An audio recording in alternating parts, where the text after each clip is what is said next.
Murphy's Law with E.J. Kahn. Here we are in the flesh. E.J. LeFavour, E.J. Kahn. She's got like 10 surnames. I actually have Ellen Jean LeFavour is my given name, and then E.J. Kahn came about when I married a spoken word poet named Joda Kahn, and we were doing a whole series of very outspoken political work, and I had a very large web presence, so I figured out there I might be saying things that people didn't like, so I used E.J. Kahn for a number of years, and then when I lived in Jamaica, I was Ellen Slowly. So I've had a number of different incarnations. I'm in my thinking that lifetime. you're like on the run. I'm figuring you're some kind of political refugee on the run. But really, it's you've been a blessing. You've come to Good Morning Gloucester as a contributor. You have the 3 p.m. slot every day. People have come to count on. I try to make every day. I missed yesterday. I feel really bad. But. Well, that's okay. But you made up for it. The fact is that the contributors that I can count on filling certain slots, like you and Paul and Sharon, they make, and Joanne Silva usually gets her 12 o'clock post done, are instrumental in me being able to fill every hour on the hour.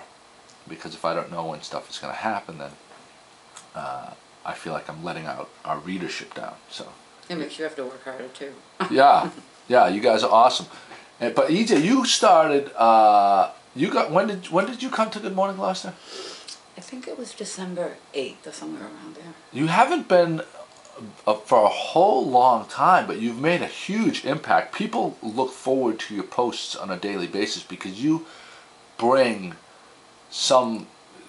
For the people that come to Good Morning Gloucester because they love the city and they love to find out interesting things about it that they may not have known. Every day you unearth these nuggets of folklore and history. Archaeologist digging.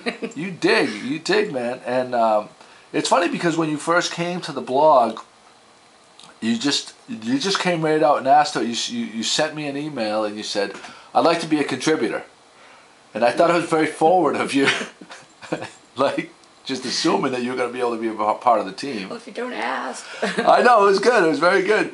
And then I says, well, I was very skeptical. Your name was E.J. Kahn, and then so then you sent it. So I says, well, why don't you send me a sample of some of your work, right? And then within an hour, how many posts did you send me? I don't know, I think 4 or 5. You sent me 4 or 5, and then by the next day I think there was like 8 or 9.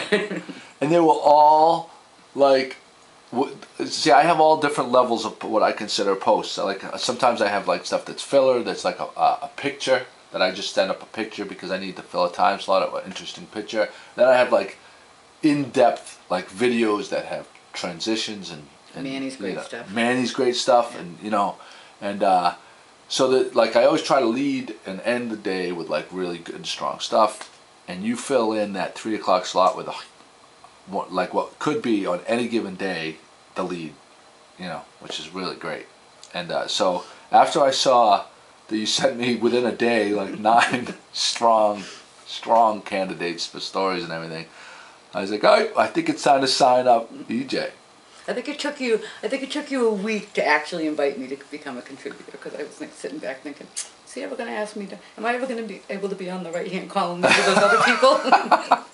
Well, you made it. You made the big time. So, but we're here to talk about your book.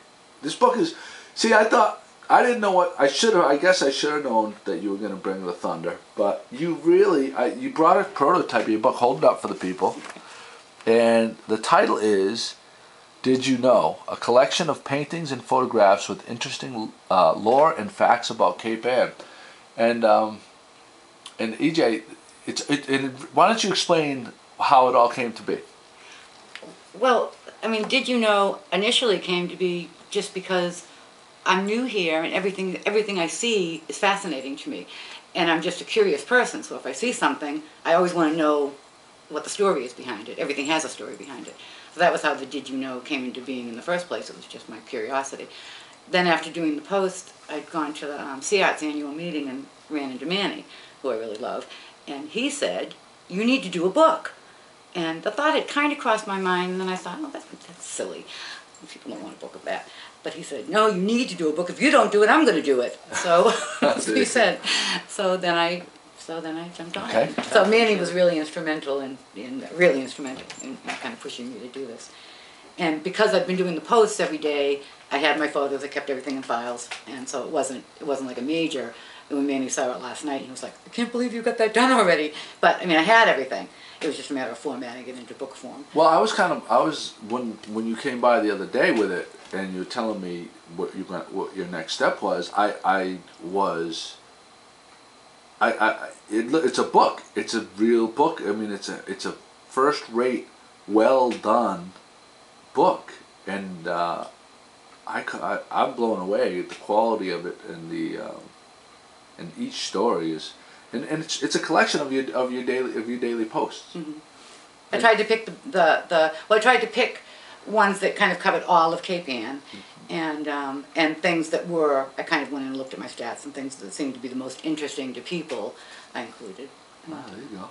Very cool. So now you do the book itself. I want to hold it up so people can get an idea of what's going on. This is actually one of your. What do you call this painting? Do you have names for your painting? Well, that's Annisquam Light. So that's got a little history about Annisquam Light. Yeah. And that's actually a painting and a photograph together. A paint. Because I'm a painter and a photographer. Oh, really? When I created the book cover, I used a combination. And I love how we're going to give props to Manny because he did Manny, I hate having my picture taken more than anything in the world. I always have the camera in front of my face because I'm a photographer as well as a painter. Mm-hmm. But Manny got that great shot at the CI's annual meeting, and I just thought that was perfect because my face is covered.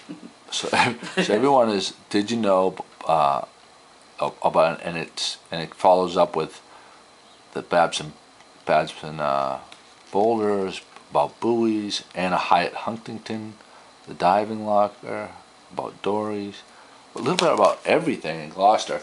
And now you're in the process of getting some sponsorship to get the printing done. Yeah, that was such a great idea because printing a full color book like this is really expensive, and I do a lot of research when it comes to doing anything to try to find the best place to get it done at the best price.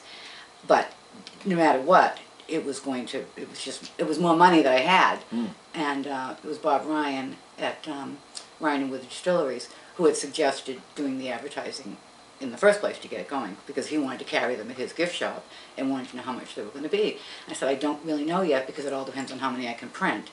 The more I can print, the less it'll be, and I'm trying to get it to a point where it's at an affordable price, but that means printing a huge amount of copies and I don't have the money for it. He said, well, why don't you do advertising? And I was like, huh. That thought never crossed my mind. And then I looked, and I've got this James Pringle's History of Gloucester that I use as a reference book. From what year? It's from 1876, I think. 1876 Gloucester, and it's like a Gloucester guy. It's history. It's a history of Gloucester. It's Yeah. like Roger or the Babson grandfather did one, but this was James Pringle's. And when you open up that book, the whole first bunch of pages and the whole last bunch of pages are these really cool old ads of Gloucester businesses, and that was how he did his book. And I was like, that's old school, and it's so cool. Mm-hmm. And looking at those ads now, it's just. It's just. And what did Bob Ryan say to you? Well, he said, I want to be 50 years down the road, I want to be one of those ads in your book. Because this book will hold up that long. I mean, this is that type of book. Oh, yeah. This is a coffee table book. It is something that gets thrown away like a newspaper the next day. People hang on to it, and then they pass it on to their friends. And then, I just know myself, if I have a book like Alyssa East Dogtown book, I've read it, and I know at least 6 other people who have read that same book, because you read a book, you hang on to it for a while, you might read it again. Some books you hang on to yourself forever, but then you pass them on to other people, so they keep circulating. Yeah. And the ads then keep circulating, as opposed to something that just gets tossed away. So I thought that it was cool that Bobby said that. Exactly, it was really cool that he wanted to be part of the history of Did You Know, which was really flattering. But I thought it was such a great idea, and it also really tied in. I thought it tied in nicely with the whole Did You Know concept, because it's about Cape Ann. It's about all the wonderful, magical things about Cape Ann and its history and the beauty of it.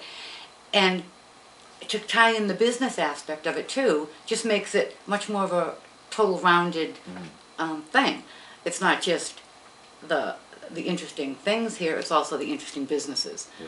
So it just makes it a whole wonderful resource, like a Cape Ann resource, and thing that people are really excited about, that have seen it and heard about it, and I think it's going to sell really well, and I think it's going to be something that people will treasure, because so many people love Cape Ann. Yeah. And so if people want to get involved on the advertising side, they can contact you through the website, obviously. And hopefully, I imagine, have you spoken to any of the bookstores yet? I have. All the bookstores are going to carry it that I've talked to. Many of the shops that I've been into. I was over at the Emerson Inn in Rockport yesterday, and they were like, "Yeah, we'll definitely carry it in our gift shop." Fantastic. And the Cape Ann Museum is both an advertiser and will carry it at the gift shop. And they're doing a history of Annisquam walk, and they want them for when they do the walk this summer in Annisquam. Fantastic. And I mentioned they'll be at the Annisquam Exchange, and as I've stopped into places, whoever sees it wants to carry it. Yeah. Well, anyone that sees it, they're going to recognize the quality of the art in it, the writing in it, the factoids that I guarantee you that 90% or maybe 95% of the people that live in this town won't know 90% of, well, a lot of what's in that. You're going to learn unbelievable amount of things if you get this book. So we're looking forward to. Are you looking at a certain date to have them available by? I'm trying to pull together enough advertisers, because basically to get this done I wanted to be able to get at least 1,000 copies printed, because then I can be able to sell it. It can go at a retail price of $15, which is something that's affordable, and nobody really has to think twice about buying a nice book for that amount of money. And then it can sell wholesale, and then the advertisers can get it at $2 over cost. So then for the advertiser, it ends up being a good deal if they're looking to sell the book, because then they can basically make back their advertising cost and what they save in having it available to sell. So if I can get that all pulled together, which I expect I'll be able to, I want to have it to the printer by right around April 1st, so that I can have them in hand by April 13th when I do my opening exhibit at Alchemy for my art exhibit, and I want to be able to do a little book signing at the same time, and fantastic. And have the kickoff for the books at the art exhibit opening. Fantastic! I love it. No, you're going to have them out next month. What is it? The month of May? April. The month of April. Yeah, so you're under the gun here. Yeah, I gotta get this done. Yeah. Okay. But this is if anybody's interested in thinking about, these are just Dogtown Bookstore and Linsky Service Station, the only two, and Bob's. That's going to change. But that would be the size of the ad that most everyone is doing. It's the quarter-page ad, and they're full color and they're attractive, and they'll work in so nicely with, just the whole. Love it. Love it, love it, love it. All right, EJ Kahn, anything else you want to add? Good Morning Gloucester rocks. It really does. EJ, thank you for all you do.